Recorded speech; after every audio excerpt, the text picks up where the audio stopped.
was about 7 years old when I started taking care of my siblings due to the addiction in my house. So we were alone taking care of each other, so that I spoke out to maybe a social worker, I believe. Next thing I know, I'm in foster care.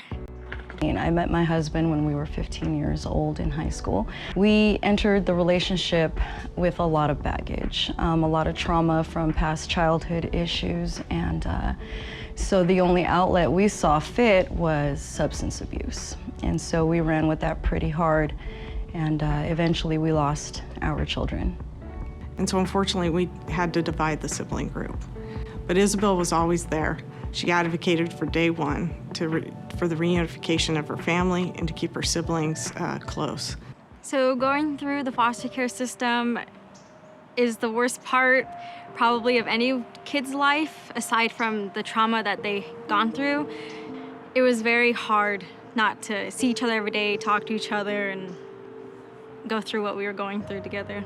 So when you're taken away, there's no hope. There's no hope of, going back to your parents. There's no hope of seeing them every day, Back when she was in court as a child, I in a bit dreaded it because I knew she was going to hit me with some hard questions that I was going to have to answer, and I probably wasn't. My answers were probably not going to be satisfactory to her. The first home I was sent to, the foster dad was very handsy, and the foster mom drugged my sister, and they wouldn't let me take care of my little brother.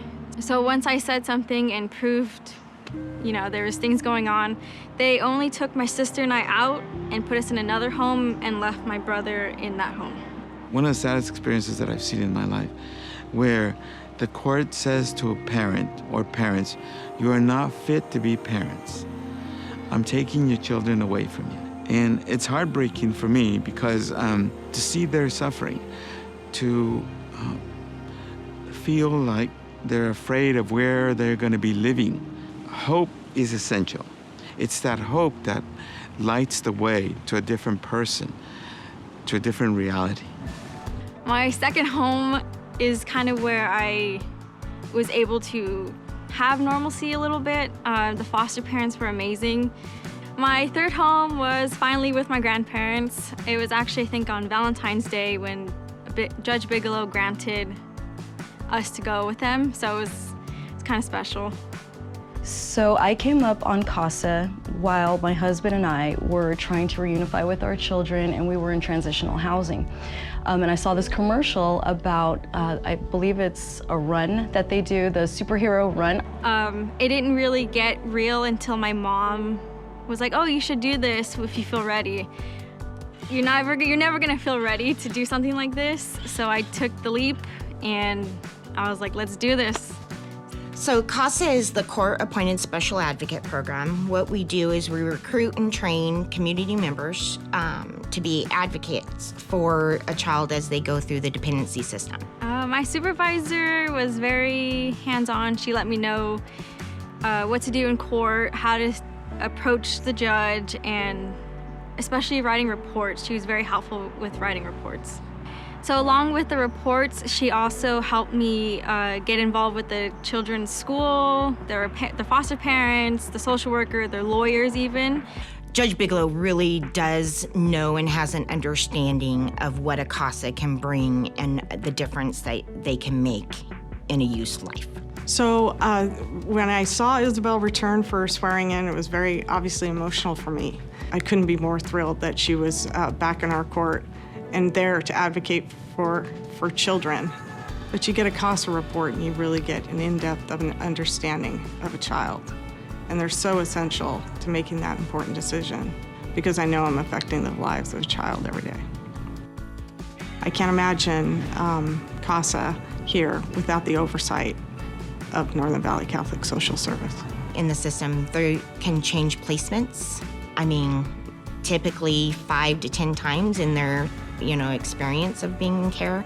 Their social workers change on a regular basis.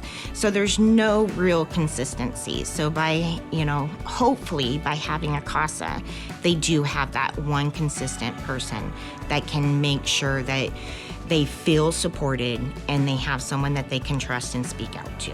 Foster youth has been just my heartstring that has always kind of called to me when it's come to doing the service that I do.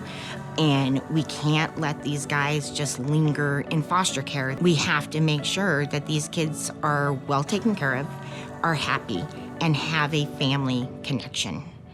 So Izabel actually hated me, and for quite some time. She didn't trust me. I've caused a lot of damage in her life. So NVCSS has been and has played a crucial part in our family's reunification and also starting new.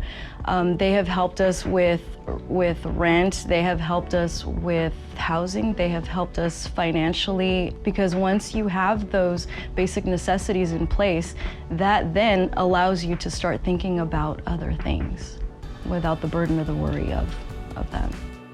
It's Christ working through us that really makes the difference in somebody's life. All we have to do is care. My family and I are a testament to that. And I'm very proud of my parents because what they've gone through, they beat the odds, we all beat the odds, and we're thriving, we're happy, and we're making it.